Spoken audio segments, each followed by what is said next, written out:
Cool.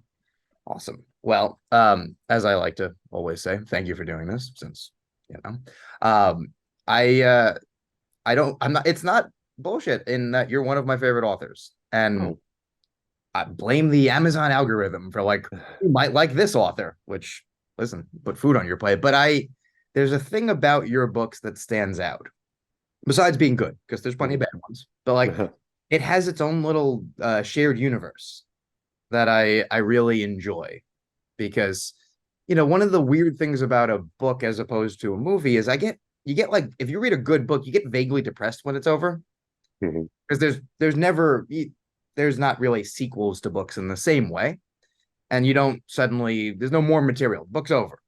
But I do really like with yours, they all kind of converse with each other. Like once or twice a character will pop up. They almost always reference your first. Mhm. So there's something where you're just like, oh, I like that they're still puttering around in their world and it seems like it's worked out for them. Right. And all of my books exist in the same fictional world that pretty much looks just like ours. Yeah, And I the think Norman verse. the Norman verse, and I think that the best compliment anyone can give an author is that they didn't want the book to end because Right. they liked it so much they just wanted to live there. And my favorite books, that is always the case. I'm rarely racing to see what happens, or I just want to just sort of live there. And I think that's probably why I started doing that. When I started writing my second book, I just kind of organically made reference to a character from my first book, and it just kind of kept going from there. And I really enjoy doing it. It usually kind of happens organically. I don't plot it out or think about it much. It just these characters just reappear, and usually they're side characters. Side characters are my favorite for Yeah. kind of weaving in and out of the different books. Oh yeah, no, the my favorite instance of it is still the end of one book where there's a date that happens at the very end, and when if you read the previous book, you're like, oh, I know who that is. And if Right. you don't, it completely works. It's like, oh, good for this guy. He seems like this is going to work out for him. But if you read the previous book, you're like, oh no, this is going to work out really well for him. And that other Right. character just had some like evolution to they're a more interesting character than we left them as well. That's right. That's my second book. And you're right. And the trick is it has to work in such a way where if you haven't read the book's linearly. You're not missing out. You just don't know. But if you have, you sort of get a little extra. So I've always enjoyed doing that. There's a couple other writers that do that that I've really enjoyed. Richard Russo has done that a couple of times, not quite as extensively as I have. But yeah, there's some others out there that do it, which I always enjoy. Yeah, well, it's you get the sense you're pleased by it, which is the thing. Like it's the same thing with acting and filmmakers. Like if you don't like being there, what's the point? So it when you get the sense that the writer is like, okay, that was a fun day of work. Because there are plenty where you're just like, oh, I want to throw this in the garbage. Like the computer, the book, everything. Like this all sucks. I hate it. So when you have the balance, it's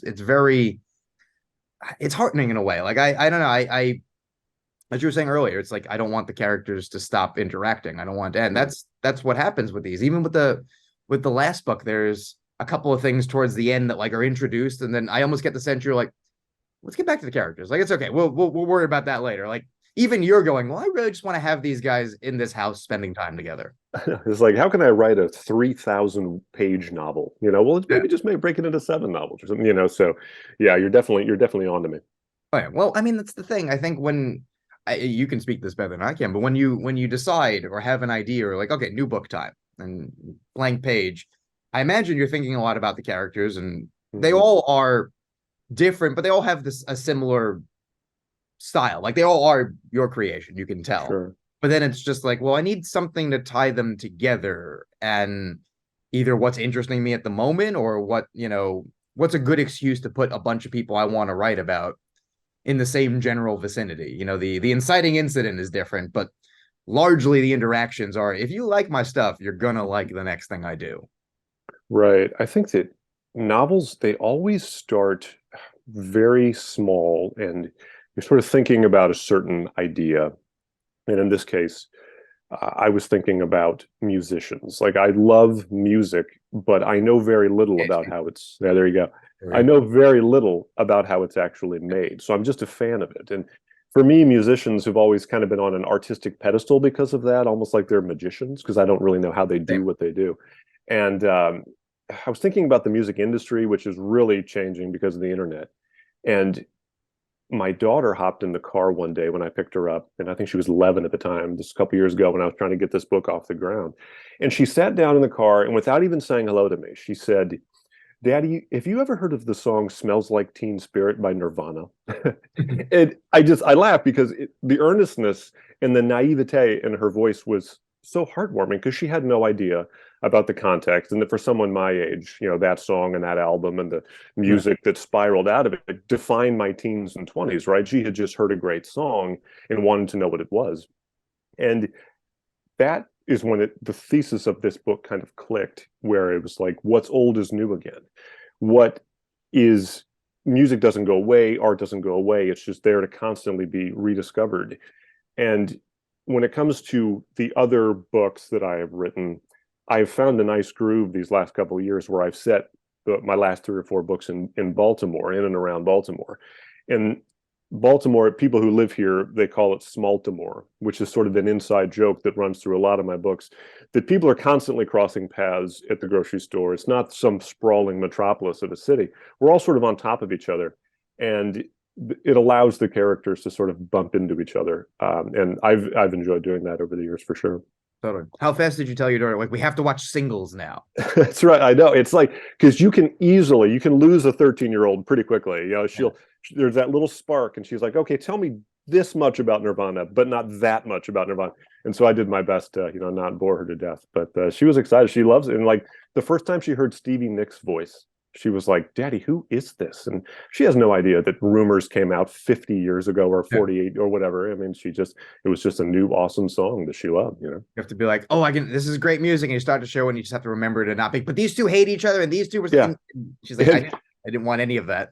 And sweetie, there was a lot of cocaine in the 70s. Yeah. And cocaine is yeah, exactly. Like, don't do it. But Yeah, you want your people who make music and movies to do it. that's right. Just enough Yeah, to just a keep little bit. it interesting. And you're like, take Martin Scorsese. Like, had his cocaine period. We all loved it. Now he's great still. Like, and you just see the eyes glaze over. She's like, you're old. You're like, oh, You're so old, Dad. Stop talking to me. listen, I teach here and there, and I have the same problem when, like, I'm like, I need a reference because I'm 36, so I'm right in that weird period of like old people think I'm young, but young Right. people think I'm old. So I'm like, I don't know. My favorite musician, Springsteen. It's not helping me to connect. So it's like, oh, Taylor Swift. Yeah. And you can see them be like, you're at the edge of what we're allowed to reference that human being because Yeah. she's not yours. And I'm like, well, technically. Yeah. I have 2 daughters, so Taylor Swift is a big part of our lives here at the Norman compound. I know a lot about Tay Tay. Well, people buy this book because he's got to take them to see the concert. That's right. Those are not cheap. They don't give those tickets away. No, I mean, listen, I tried. I'm going in 2 weeks, actually. I'm going up to Boston because it was a little cheaper. That's cool. Did you get them like through a lottery, or do you have friends of friends? No, I got them through StubHub. Nice. Well done. Well, because there's no New York concert. You gotta go to MetLife in Jersey, which is fine. Yeah. But that means everybody in New York and New Jersey is like, holy shit, I'm going to one of these 3 shows. Totally. And I went to 2 Springsteen concerts earlier this year. I went to a Barclays one and a MSG one. And both of those seats were good seats. And I could go 4 more times before it would be the price of this damn ticket. Yeah, absolutely. Everything's kind of, for people who live in this part of the country, usually every gigantic band will go to DC at some point on a tour. She's not doing that this time. So everybody kind of in this area now has to fight over like Philly, and yeah, it's tough. Or then the people fly to like Florida now and all that. Yeah, I guess North Carolina, there's probably a show also, right? Oh, right. I think you're right. Oh, because I was looking. At one point it was cheaper to fly to California. Like, literally get on a plane, go to the show, fly home for a lower price point than to go to the one in Jersey. Wow. If I had been able to stay on someone's couch or like take a red eye, I might have done it. Yeah, absolutely. No, that's It's a very like in the book thing to do too. Yeah, no, that's a good idea for a book. Is like everybody just flying to a Taylor Swift concert in California. Is that a bunch of Northeasterners doing that? I'm gonna write that down. That's a good one. There you go. Well, that's the thing about the books is that they do feel like people as we divvy back into the thing that, like, I don't know, your reps probably want you to talk about. even when they're doing and I would say most of the books don't have out there activities for the characters. There's a thing or two in each book where you're like, oh, that's less likely to be real, like Sure. the mafia in one of the books. Yeah, That's yeah. the biggest you've got, that or the billionaire friend. But even Mhm. so, most of it's just an excuse with the billionaire friend to be like, well, now I can just have them do whatever I feel like because we've eliminated money from being an option and an object here, so Mhm. we can have them in a big space, and it just leads to conversations, and they like movies that I like hearing about. They like music that I like hearing about. It makes it very easy to go along because and you can talk about this more than I can, but you have to make them make poor decisions here and there. Sure. Everyone's just like doing the right thing and being happy. You're like, well, why am I spending time with these people? So like, how do you decide how that goes? Also, once you have your, 2 to 6 characters, depending on the book, how do you sort of like plot out where you want them to go? Because they all, especially later on, you don't have like one protagonist. Mhm. They're kind of Yeah, balanced out in that way. there's a bunch of characters typically, and they're sort of ensembles. And I think you're right. You've hit on something that is just sort of am who I am. I've tended to write books that are somewhat quiet in the sense that there are not axe murderers and there are not nuclear weapons at play. It tends to be people that we recognize in situations that we may have at some point found ourselves in or near. And so I think it's creating characters that we recognize and we sympathize with, and then inviting just enough trouble into their lives Mhm. to keep a story going and to hold up a 300 page arc of a story. And people do have to make bad decisions, and it pains me sometimes to have them make bad decisions, and it pains me sometimes to invite trouble on them because it's like I don't want to do that Yeah. to these people. My in my last book, one of my characters is a gay woman, and I had her coming out to her parents to be a very sweet, welcoming thing. And my editor was like, there needs to be more trouble for her. Yeah. And I remember thinking, and I said this a lot, I was like, I don't want to do that to her. And Anne, my editor, looked at me like, these people aren't real. You need to make a story out of these people. You need to make this thing go. And she was right. And so I did. And so I gave her a tough time and I felt terrible doing it. I mean, you can see the push and pull because like I was saying, everyone kind of winds up in an okay spot in all Mhm. these books, which is good. But even like there's an investigation into one character in the last book, and Mhm. there's with Last Couple Standing, you're like, well, we have to make them a little shitty here and there. Otherwise, why are they all breaking up? Like, Yeah, oh, yeah. they're all so happy. There's infidelity in some of them. Like it's all like you said, it's low key. Mhm. It's not necessarily low stakes because they mean a lot to these people, but it's Right. so like someone passing by, they're like, "Oh, you're just like going about your life." Like that's cool. But I can imagine it's the arguments that have to happen of just like, "Well, no, I don't want that to happen," and someone else has to tell you like, you did invent them. Like they'll be fine. Like you could They'll also be just okay. write. If you keep writing, they'll be okay. Just keep Yeah. going. Yeah, it's like just write them home safely. Yeah. That's just kind of the goal. And I think that, and never say never, who knows what I'll write down the road. But I think that this agreement that I have with my reader is I'm going to show you these people and you're going to like them, I hope. And they're going to have a rough time for a while. But if you stick with me, they're going to be okay. Yeah. Because I think that's the investment. Readers for a novel, I think they want to end on a lift. I think short stories, which I have not written in a long time, I think that agreement's different. Those can be darker and edgier and have more troubling endings. But I think if Yeah. somebody's going to give you 400 pages, go with you for 400 pages or whatever, they want to end on a high note. Oh yeah, because I think if it's done right, you're not looking at where we are in the plot per se. Like Hmm. there's a couple of the books, especially and yours specifically, that I've gotten. The Kindle is the worst thing in the sense of it tells you your percentage. So Right. if you glare down a little bit, like 83%. Oh wait, shit! Like What's going to happen? Yeah. nothing's happened yet in a way. And Yeah. I'm thrilled. Like they're just hanging out. Yeah. Or, if you're not, but I obviously the inverse is if you're not enjoying, you look down and you're like 52. Like they've been just talking the whole time. Like when is anything going to happen? It's a fine line to walk, but I think that agreement doesn't expire is the thing. Like you can write Mhm. forever because like you were saying, like, okay, they're gonna be the music industry this time. I can write, I can put, when I come up with my characters, I can kind of put them anywhere because Mhm. like you're not really doing a deep dive into the industry. If the next book has a director, it's not like, well, I really want to pursue like what it's like to make a Marvel movie. Like Right. he might have made one like before the book started, so we can just reference that already happened. I solved that issue. Yeah. It's really, I don't know, it's pleasurable to read. There's not a lot of authors who do it, and a lot of times the ones who do just end up writing movie scripts afterwards, and they stop writing books. Right. Yeah. That's something I have I haven't intentionally avoided it. I mean, I've Yeah. never been asked to write a script, but I've always been nervous to. And some of, there's some writers I can think of, I won't name them, but who have been successful novelists and have then gone to movies, and their novels have never been quite the same. There's like this turn, and yeah, it's a real phenomenon, I think, with writers. There's one specifically I'm thinking of. I won't name him either, but is a great author. Started doing scripts. Some of them are better than others. They're not Mhm. bad, but got into that. Then started working on a TV show. Just hasn't done another book, which I get. Like books are hard. It sucks writing a book. Like Yeah, totally. I think I know exactly who you're talking about, and you're right. Yeah, no, I think that the there's a lot of money in movies, sure.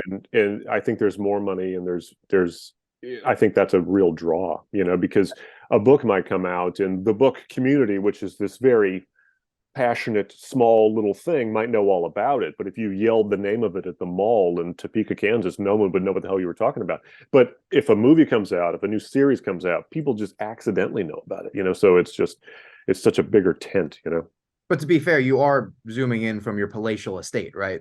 That's right. I'm in this wing by myself, actually. My wife is over in the East Wing. But yeah, Okay. we own a good chunk of northern Baltimore here. Yeah. Minority owner in the Orioles, right? I forgot about That's right. that. Yeah. They're That's, good again this year. It's weird. yeah, you're like, okay, now's the time. Yeah, it's overdue. Can't be bad that long and not eventually get good. Yeah, exactly. There's this whole subplot in my new novel about how bad the Orioles are, and now they happen to be good. And Yeah. it's the weird. So this book is going to come out, and they're going to be in the or like I think they're in second place right now in the AL East. But it's like, oh, come on, help me out here, Orioles. Yeah, you're like, I kind of really banked on like the Rays and the Yankees being good. That's just how it usually Yeah, is. exactly. Half right, half right. Um, Question I have before we wrap up, Mhm. because I can't do this. I'm terrible at this. How do you come up with a title? Because it's the I wish I could never do a title. But Titles are tough and they're mysterious, and sometimes they arrive immediately before you even start writing the book. And that was the case with Charm City Rocks. Yeah, I had the title before I had anything, yeah, and it seemed like a great name for a record store in Baltimore, because oh, Baltimore is Charm City. That's the nickname of Baltimore. And so that was, I had it all the way.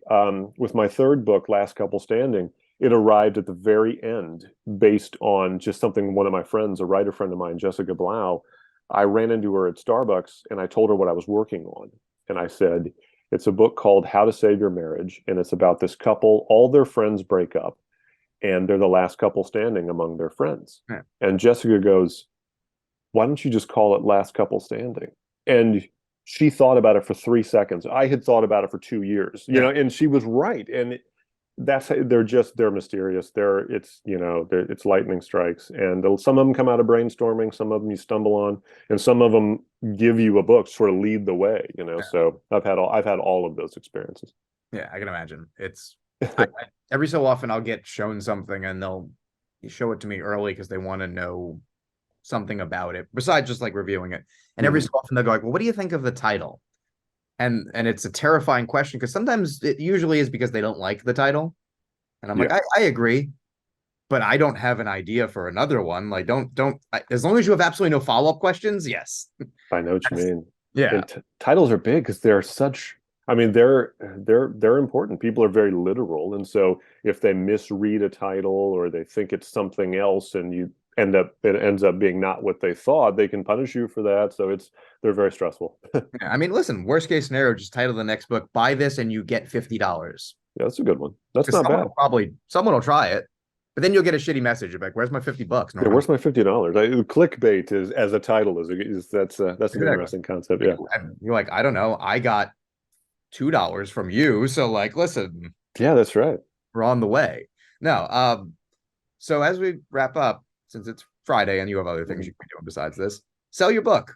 I'll hold it up here. Tell your book. Sell your book. What would you say to someone who has no previous knowledge of your stuff? Because you're talking to someone who knows your books. But for someone who Gotcha. doesn't, how would you sell it? Oh, that's a good point. Well, Charm City Rocks is my first love story, and it's a comedy. And there have been comparisons to Notting Hill a little bit. But it's about the former drummer of a rock band from the 2000s named Margot Hammer. And the other character, the male lead, is a music teacher in Baltimore named Billy Perkins.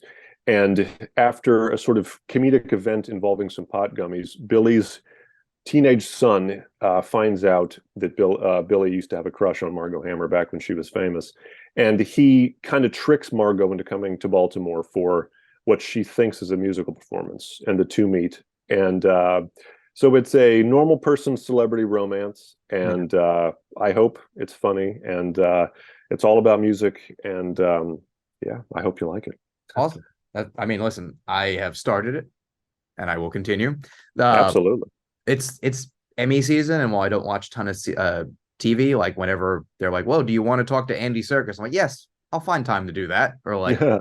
so suddenly it's like, "Oh, I thought I was going to finish this by the time it came out," but I will continue because it doesn't take long with yours. But I'm going to tell you the most terrifying thing anyone can ever tell you now, because your book is literally a month away from coming out, so a little less Mhm. than a month. It'll be pretty much coming out when this comes out. Can't wait for the next one. Isn't that the shittiest thing I could say to you? Oh my, it's so stressful. I know because every time I sit down to write a new novel, it's as if I have never written one and I've also forgotten how to type. Like you have to relearn every single time, and there are no guarantees. Like every time I write a book, I'm like, what if that's it? What if I am done? You know? Right. You start writing out. Okay, I got an idea. It's about this guy and his dad is a famous. Ah, shit, I did that I one. did that one already, and No then you wonder start I to think. thought of it. Then you start to think big. It's like, what if my shower was a time machine? Is that a book? You know, and you start to. But yeah, so I am working on a new novel. I promise. It's writing a book is like getting a kite off the ground, and I think in the last couple of weeks the kite has started to Yeah. fly. So I feel good about it. So I think I got at least one more in me. Oh well, hopefully more than one. But like, listen, I'll take it. And my closing pitch to everyone is the reason I think I'm so into these books is they feel like little movies. They feel like the kind of movies that don't get made anymore or made into movies, hence why they haven't. Mhm. But they're like we said, low stakes, but they're character pieces. You like to watch these people have just a little struggle and succeed, and they're intelligent and you would imagine, fairly attractive for the most part. So like they read like really solid character studies. Mhm. And I'm a sucker for that stuff. So that is my sweet spot for movies. So when a book's like that, I'm in. All right, well, I appreciate that. Thank you. Oh, That's a you're good. fine. That's a better sales pitch than I did. I just sort of did a Okay, synopsis. That's a listen, good. they sent me a whole bunch of ones I could look at. So Oh I'm yeah, look at that. just gonna scribble mine on there as well and be like, only I see it, but still That's right. I'll take it. awesome. Well, thank you so much for doing this. Oh, absolutely. This was a pleasure. Thank you for having me. I aim to please. Thank you.